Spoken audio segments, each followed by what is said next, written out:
Hello everyone, welcome to our digital library. आज हम रचना शारीर के अध्याय 5 अस्थि शारीर अध्याय का रिवीजन करेंगे। इसके previous chapters first to fourth की लिंक आपको डिस्क्रिप्शन में मिल जाएगी। अस्थि व्याख्या। अस्यते इति अस्थि मतलब जो बनी रहती है उसे अस्थि कहते हैं।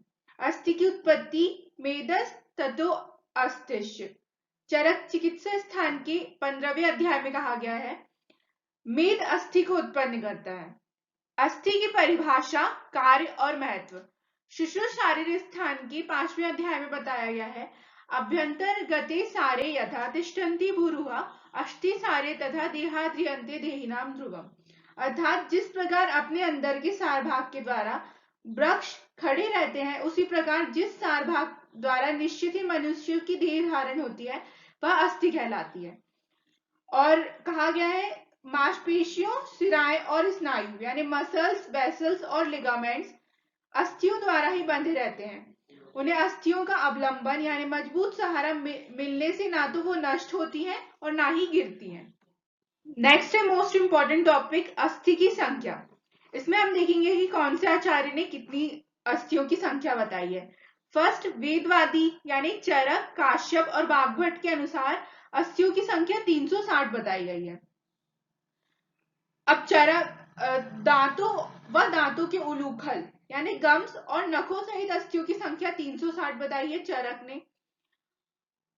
आचार्य चरक के षडंग अनुसार अलग अलग संख्या नहीं बताई है, उनके द्वारा संपूर्ण शरीर की अस्थियों की संख्या व नाम बतलाए गए हैं। यहाँ पर शाखाओं में 128, मध्य ग्रीवा में 140 और शिरोग्रीवा में 92 अस्थियां बताई गई हैं। आचार्य वाग्भट के अनुसार शाखाओं में 140, अंतराधि यानी मध्य शरीर में 120 और शिर में 100 अस्थियां बताई गई हैं। धन्वंतरी संप्रदाय यानी सुश्रुत के अनुसार 300 अस्थियां बताई गई हैं, जिसको हम शल्य तंत्र भी बोलते हैं। शाखाओं में 120, मध्य शरीर में 117 और ग्रीवा के ऊपर 63 अस्थियां बताई गई हैं। आधुनिक यानी मॉडर्न के अनुसार 206 अस्थियां बताई गई है, जिसमें शाखाओं में 120, मध्य शरीर में 50 और ग्रीवा के ऊपर 36 अस्थियां बताई गई हैं। नेक्स्ट टॉपिक है अस्थियों के प्रकार। सुश्रुत शारीर स्थान के अध्याय 5 के 22वें श्लोक में जिसका वर्णन किया गया है, एतानि पंच विधानी भवन्ति तद्दिदा कपाल, रुचक, तरुण, वलय, नलक, संज्ञानी। अर्थात यह अस्थियां 5 प्रकार की होती हैं, कपाल, रुचक, तरुण, वलय और नलक। फर्स्ट है कपाल अस्थि, जिसको हम फ्लैट बोन बोलते हैं। तेषाम जानु नितंब अंश गण तालु शंख शीर्षु कपालानी।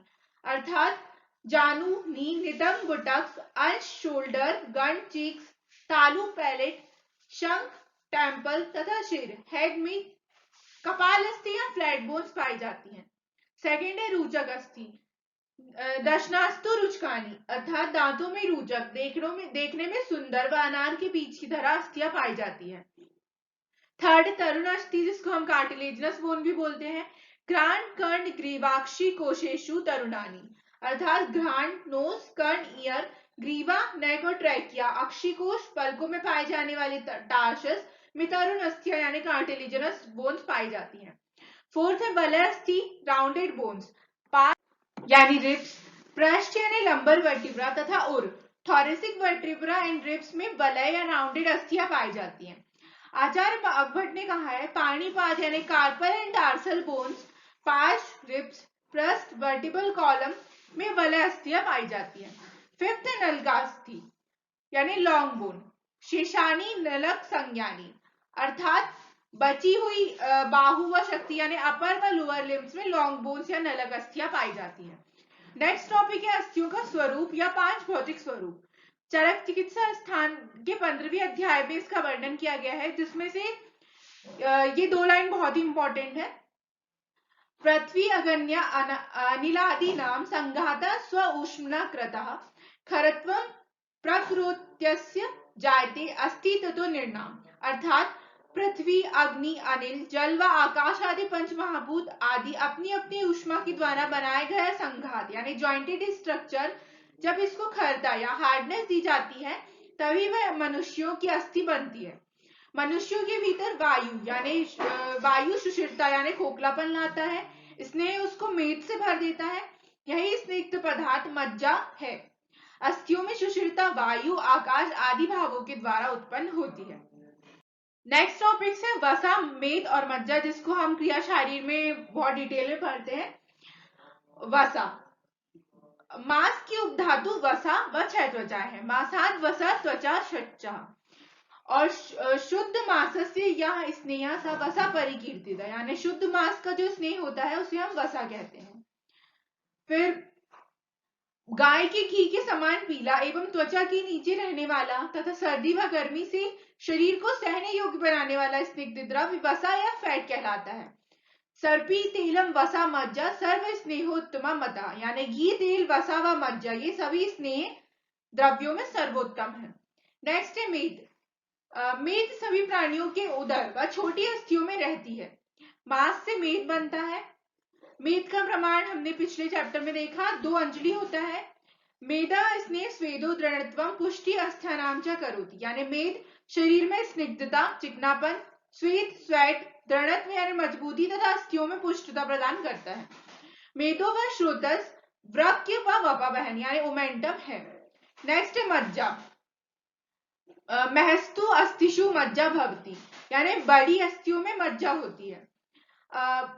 बड़ी अस्थियों में विशेषता मज्जा उसके अंदर आश्रित होती है, इसे बोन मैरो भी कहते हैं।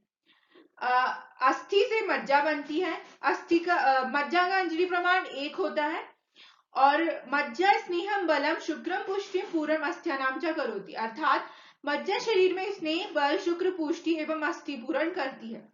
मज्जा व श्रोतस अस्थि व संधि है। Thank you for watching.